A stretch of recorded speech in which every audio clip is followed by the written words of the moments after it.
안녕하세요. 저는 30대 후반의 평범한 남자이고 현재는 서울에서 조그마한 식당을 운영하면서 살아가고 있습니다. 원래는 아내와 함께 행복한 미래를 꿈꾸면서 시작하게 된 음식점인데 지금은 처제와 단둘이서 식당을 운영하고 있네요. 정말 남들에게는 결코 일어나지 않을 법한 말도 안 되는 일들이 제게 일어나게 되었죠. 사실 저는 주변 누구보다도 착하지 못한 그런 삐뚤어진 시선으로 세상을 바라보며 살아가고 있었습니다. 어릴 때부터 저는 몸이 정말 허약한 체질이었습니다. 흔히 생각하시는 약골의 얼굴도 못난 탓에 저도 모르게 학창시절 내내 왠지 모를 주변 사람들의 시선에 사람을 기피하게 되었던 거죠. 그리고 더 사람을 기피하게 된 것도 처음 짝사랑하게 된 여자에게서 너무 아픈 상처를 받게 되었습니다. 그때가 중학교 때였는데 그 당시 담임 선생님의 지시로 분기별로 3개월에 한 번씩 짝을 바꿔서 앉았었습니다. 저는 당연히 짝사랑하는 그녀와의 짝이 되기만을 항상 바래왔었고 결국에는 제 바램대로 제게 설렘을 주던 그녀와 짝이 되었습니다. 속으로 만세를 부를 정도로 너무 기쁘고 행복했었습니다. 하지만 그건 이기적인 저 혼자만의 행복이고 생각이었더라고요. 저도 그때 당시에는 제 주제를 파악 못했었나 봅니다. 대놓고 노골적으로 저를 비난하고 무시하지는 않았지만 학교가 마칠 시간에 견출지를 건네어 주다가 실수로 손이 닿고 말았습니다. 근데 얼른 피하듯이 하더니 더럽고 짜증난다는 듯이 행동을 하더라고요. 정말 그 사건으로 인해서 저는 너무 큰 상처를 받게 되었습니다. 그날 이후로 성인이 되어서까지 트라우마로 인해서 30 초반이 될 때까지 여자에 대한 거부감으로 단 한 번의 연애도 하지를 않고 살았죠. 물론 여자를 만날 수 있는 기회가 없지는 않았습니다. 다행히도 나이가 들면서 점점 외모적으로도 자신감이 생겨갔고 나름대로 저와 사귀고 싶다는 표현을 했던 여자들도 있었으니깐요. 하지만 기억 속에 그 일 이후로부터 제 마음은 너무 굳게 닫혀서 열릴 생각을 하질 못했던 거죠. 아무튼 저는 몇 년 전까지만 해도 그냥 이렇게 편하게 혼자 살아가려고 했었습니다. 직업에 대한 자부심도 있었고 굳이 결혼에 대한 필요성도 느끼지를 못했었거든요. 남들처럼 집안이 화목하거나 그렇지도 못해서 가족에 대한 중요성도 와닿지 못했었고 요즘에는 일부러 결혼을 하지 않고 살아가려는 사람들도 많은 시대라고 생각했습니다. 아무튼 미래에 대한 생각도 별로 없었고 그냥 그저 그런 하루하루를 지내고 있던 어느 날이었습니다. 월요일 무거운 몸을 이끌고 회사로 출근을 했습니다. 그런데 사무실에 집기 하나도 빠짐없이 텅텅 비어 있더라고요. 5년 동안 다니던 회사였기에 이게 무슨 일인가 싶어서 진심으로 꿈을 꾸는 건가라는 생각으로 머리가 멍했고 망치로 얻어맞은 기분이었습니다. 황당해서 뭐지 싶은 마음에 전화기를 꺼내는데 뒤이어 직원들이 하나둘씩 출근을 하더라고요. 사태 파악을 하고 봤더니 사장이 기어코 직원들의 임금도 다 떼먹고는 야반도주를 했던 거였습니다. 그 당시에 저희 회사는 인테리어를 하는 회사였는데 솔직히 이 업계가 많이 불안한 건 맞았죠. 하지만 5년이란 시간 동안 동거동락했던 제게 말 한마디 없이 이렇게 도망가버리다니 너무 충격적이었고 세상이 무너지는 기분이었습니다. 왜냐하면 월급이 조금 떼인 거라면 크게 상관없었겠죠. 하지만 사장과는 형 동생 하면서 제가 부사장 직함을 달고 있었고 공사했던 곳에서 대금 지급이 갑자기 미뤄졌다면서 급하게 융통한다며 제게 3천만 원 도가 갔던 상황이었습니다. 남들에겐 적다면 적은 돈이겠지만 저에겐 정말 큰 돈이어서 충격이 어마어마했죠. 게다가 돈도 돈이지만 제 성격에 모든 사람들을 기피하면서도 외동인 제게 거의 유일하게 친형같이 생각했던 사람이 또 저를 배신하게 된 거였습니다. 저도 환장할 노릇인데 직원들은 제게 이게 어떻게 된 거냐고 물어보더니 시간이 갈수록 저를 다그치면서 몰아붙이기 시작하더라고요. 이러다가는 저도 공범으로 큰일 나겠다 싶었습니다. 저는 직원들에게 빚쟁이들이 올지도 모르니까 얼른 경찰에 신고부터 하자고 설득하고 신고를 하게 되었죠. 그리고서 몇 주가 지나도록 사건은 진척이 없었습니다. 이미 사장놈은 오랜 기간 동안 도주를 계획했던 건지 해외로 출국했는데 잡기가 쉽지 않을 거라고 하더군요. 너무나도 절망적이어서 하늘이 무너지는 기분이 들었습니다. 그래서 이렇게 있다가는 큰 사고라도 치겠다 싶어서 저는 무작정 지갑만 챙겨서 제주도로 향했습니다. 그냥 모든 걸 다 잊고 싶었고 전 재산을 날린 것도 아니니까 차근차근 다시 시작하면 되겠지라는 마음을 가지려고 애를 썼습니다. 아무튼 그렇게 저는 제주도에서 가장 외진 곳에 위치한 펜션에서 숙박을 하게 되었죠. 사실 그때는 아무리 마음을 차분하게 먹으려고 애써봤지만 도저히 정신이 온전할 수가 없더라고요. 결국 기분이 너무 심란해서 생애 처음으로 펜션에서 숯불 바비큐를 준비하고는 소주만 연신 들이부으면서 청승맞게 혼자서 술을 마시고 있었습니다. 그런데 갑자기 옆에서 조용히 저기요라며 저를 부르더군요. 저는 갑자기 들린 여자 목소리에 어버버대면서 깜짝 놀라고 말았죠. 그 모습을 보더니 여자 2명이 저를 쳐다보면서 제가 놀라는 모습이 웃겼던 건지 웃음을 겨우겨우 참아가면서 저를 보고 있더라고요. 너무 민망해서 얼버무리면서 대답을 했더니 자기네들이 해녀 체험을 하고 왔는데 둘이 먹기에는 너무 많고 버리기엔 아깝다면서 혹시 해산물 좋아하면 좀 나눠줄까요? 라고 물어보더라고요. 저는 여자랑 대화를 하는 것조차 너무 소심했던 성격인지라 그녀의 눈도 마주치지 못하고 생각이란 필터를 거치지도 못하고 감사합니다 라고 대답을 해버렸습니다. 아무튼 그렇게 나눠준 해산물도 같이 구우면서 주위를 둘러봤더니 펜션에 묵는 사람들이 저와 그 2 여자밖에 없는지 엄청나게 조용하더라고요. 뭔가 뻘쭘하게 혼자서 소주를 마시면서 먹고 있는데 제가 해산물을 줬던 여자가 말을 걸더라고요. 제주도에 혼자 여행 오신 거냐며 너무 낭만적인 것 같다고 하면서 혼자 심심하시지 않냐고 괜찮으면 자기네들이랑 같이 마시는 거 어떻겠냐고 묻더라고요. 평소에 저였다면 절대로 합석은 꿈도 꾸지 못했을 겁니다. 그런데 솔직히 말해서 어릴 적 짝사랑했던 여자 이후로 처음으로 제 눈에 너무 쏙 들어오는 여자였습니다. 그리고 술도 많이 마셔서 조금 취한 상태였기에 어디서 나온 용기였는지 그러자고 대답을 하게 되었죠.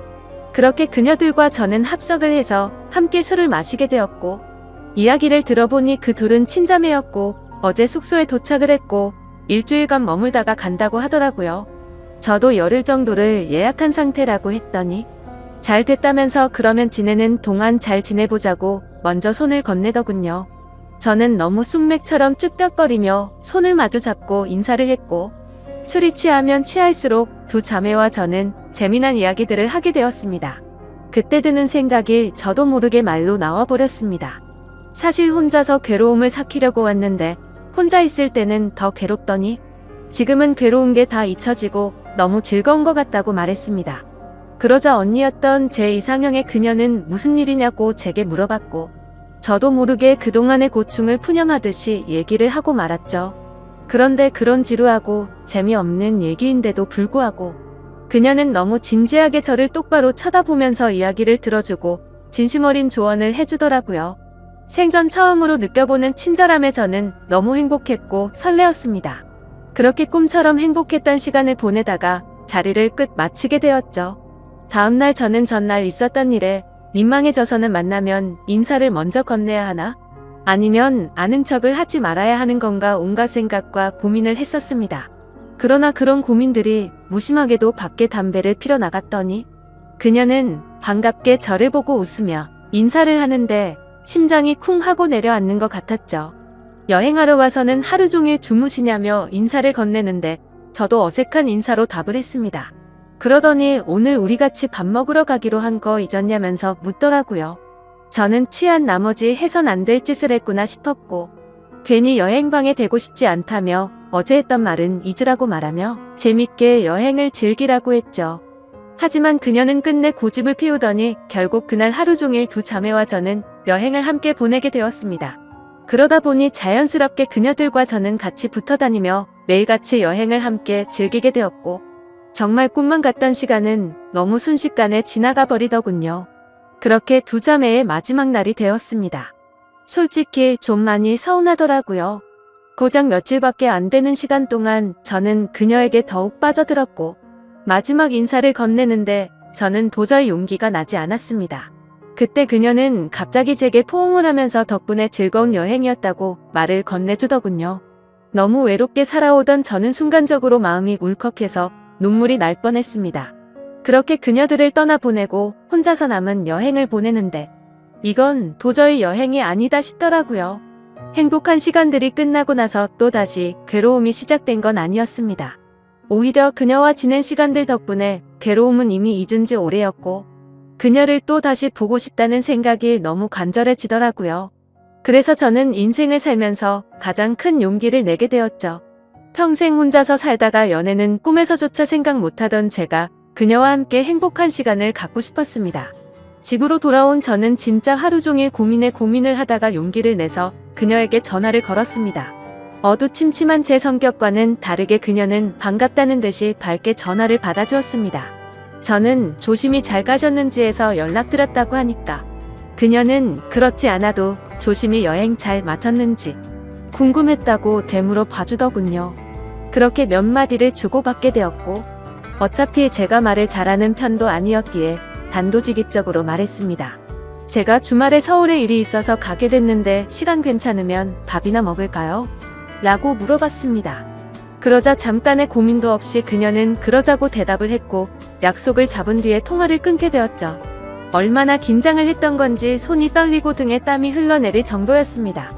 며칠 뒤에 약속 시간에 그녀와 다시금 만나게 되었고 행복한 시간은 또 다시 순식간에 흘러가더라고요. 그날은 그냥 정말 보고 싶다는 생각에 갔던 거지 고백을 하려거나 그런 마음은 전혀 없었습니다. 하지만 마지막으로 들어간 와인바에서 와인을 마시다 보니 또 헤어지는 게 너무나 슬프더군요. 저는 그녀에게 앞으로도 계속해서 보고 싶다고 말했습니다. 그러자 그녀는 다른 여자들과 달리 제 마음을 알아줬는지 더 이상은 떠보지 않았고 제 손을 잡아주더라고요. 그렇게 제 인생에서 가장 사랑하는 그녀와 저는 연인이 되었고 남들에겐 힘들다고 하던 장거리 연애가 제게는 너무나 행복한 나날이었습니다. 아무리 멀다 한들 그녀를 매주 볼 수 있다는 건 제게는 너무 과분한 일이었죠. 우리는 그렇게 행복한 연애를 3년간 이어갔고 그녀 덕분에 저는 과거와 비교하면 너무나도 정반대의 사람이 되어 있었습니다. 새로운 직장에서 사람들과 웃으면서 대화도 잘 이어갔고 성실하고 착한 그녀를 따라서 고아원의 봉사활동을 다녔는데 제 마음이 너무 평온해지는 걸 느꼈습니다. 하루하루가 너무 행복해졌고 이렇게 살아갈 수만 있다면 가정이라는 걸 꾸려서 평생을 행복하게 지내고 싶다라는 생각이 들더라고요. 저는 그렇게 달라진 제 스스로에게 결심을 하고 그녀에게 청혼을 하였습니다. 그녀는 제 청혼을 받아주었고 저희는 결국 사랑의 결실을 맺게 되어 결혼을 하게 되었죠. 그 당시에 아내는 서울에서 처제와 함께 조그만한 식당을 운영하고 있었습니다. 그래서 아내와 상의 끝에 제가 이직을 하기로 했고 결혼을 하면서 제가 서울로 올라오게 되었죠. 아내와 저는 인생에서 가장 행복한 부부처럼 그 누구도 부럽지 않게 지냈습니다. 결혼한 지 2년 동안 한 차례도 다툼이 없을 정도로 주변에서 누구나가 예쁘게 봐주었죠. 그렇게 행복한 나날들을 보내다가 제가 다니던 회사가 또다시 부도가 나면서 저는 일자리를 또 잃게 되었습니다. 그때부터는 이렇게 불안한 직업을 하는 게 맞는 건가라는 고민에 빠져들었고 막상 또 새로운 일자리를 구하려고 하니 직장 생활에 지쳐 있었죠. 그러다 힘들어 하던 중 아내와 더 오랜 시간을 붙어 있고 싶었고 그동안 모은 돈을 보태어서 새로운 식당을 여는 게 어떨까 생각이 들었습니다. 저는 인테리어 회사를 다니던 경험을 살려서 아내가 모르게 직접 발품 팔아서 새로운 식당 자리도 알아보고 양식에 어울리는 인테리어 포트폴리오를 만들어서 아내에게 말했습니다. 더 이상 내 일에 흥미를 잃어서 직장에 다니는 건 그만하고 당신과 처제를 도와서 가게를 더 크게 해보고 싶다고 하면서 설명을 해줬죠. 한참 아무 말 없이 지켜보던 아내는 제 선택을 존중해주면서 그러자고 했고 그날부터 저와 아내 그리고 처제는 새로운 식당을 열기 위해서 분주하게 준비를 했습니다. 결국 저희는 나름 작지만 예쁜 식당을 열게 되었고 기대 이상으로 식당은 장사가 잘 되었습니다. 제 선택에 있어서 정말 많이 불안했고 걱정도 많았는데 이렇게 행복해도 되나 싶었죠. 아내도 솔직히 오랫동안 해오던 가게를 옮기는 게 불안했고 무서웠는데 저 하나만을 믿고서 그 큰 결정을 바로 내려줬던 걸 알게 되었습니다. 저는 착한 아내에게 너무 고마웠고 평생을 행복하게 해줄 거란 마음을 제 가슴에 되새겼죠. 하지만 하늘이 너무 원망스럽게도 제 바램과 그 행복은 산산조각이 나게 되었습니다. 아내가 일을 하던 도중에 갑자기 쓰러지게 되었습니다. 처음에는 가게가 바쁜 탓에 과로해서 그런 거겠지 하며 아내를 안심시켰었죠.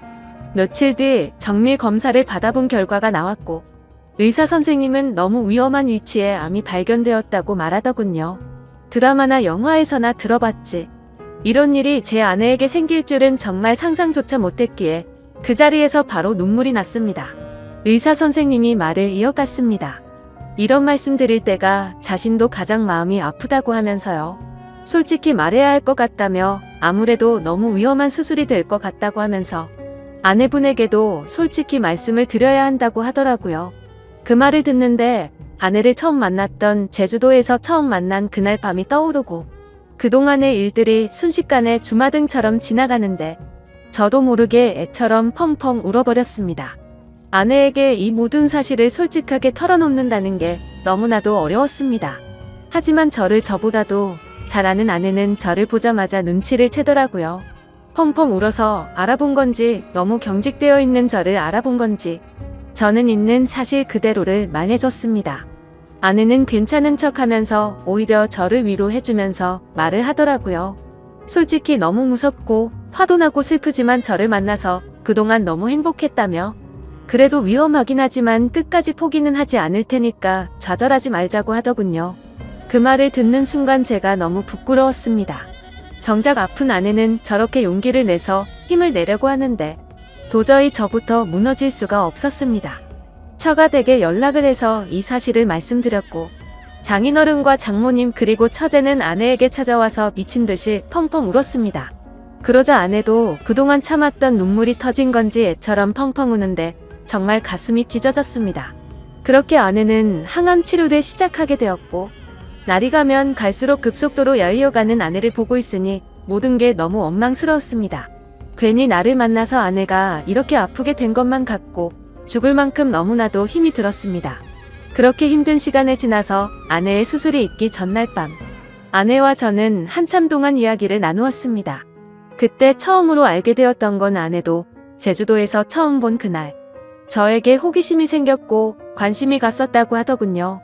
그래서 다음날 같이 밥 먹자는 약속을 한 적이 없었지만 일부러 거짓말을 해서 같이 합류해서 여행을 한 거였다고 하더라고요. 물론 제 여행을 방해하고 싶었던 건 아니었고 제가 그날 밤 혼자 있을 때 더 괴롭다고 했던 말이 밤새도록 신경이 쓰였답니다. 제 아내의 성심이 깊은 건 알았지만 그 말을 듣는 순간 눈물이 멈추지가 않더군요. 그러면서 수술이 어려운 건 우리 모두가 다 잘 알고 있는 사실이니까 지금 말을 해야겠다고 하더라고요. 혹시라도 자신이 잘못되더라도 제발 당신 탓이라고 생각하지 말고 행복했으면 좋겠다고 말했습니다. 그리고 우리가 함께 시작했던 가게도 자신에겐 너무 행복한 추억이 가득한 곳이니 슬픈 감정보다도 행복한 추억을 떠올리면서 계속 지켜달라고 했죠. 그렇게 밤새도록 저희는 끊임없이 많은 대화들을 나누었고 결국에 제가 인생에서 가장 사랑하던 제 아내는 이 세상을 떠나고 말았습니다. 아내를 떠나보내고 하루하루가 너무 괴롭고 인생이 무너진 듯 슬펐습니다. 솔직히 돈 몇천만 원 사기당했던 건 정말 세 발의 피조차도 안 될 정도의 괴로움이었습니다. 정신 나간 사람처럼 죽을 만큼 술을 마셔대기도 해봤지만 다 소용없었습니다. 시간이 지나면 이 아픔이 줄어들 수 있을까 싶은 생각만 가득했습니다. 그렇게 집에서 틀어박혀서 지낸 지 몇 주가 지났을 무렵이었습니다.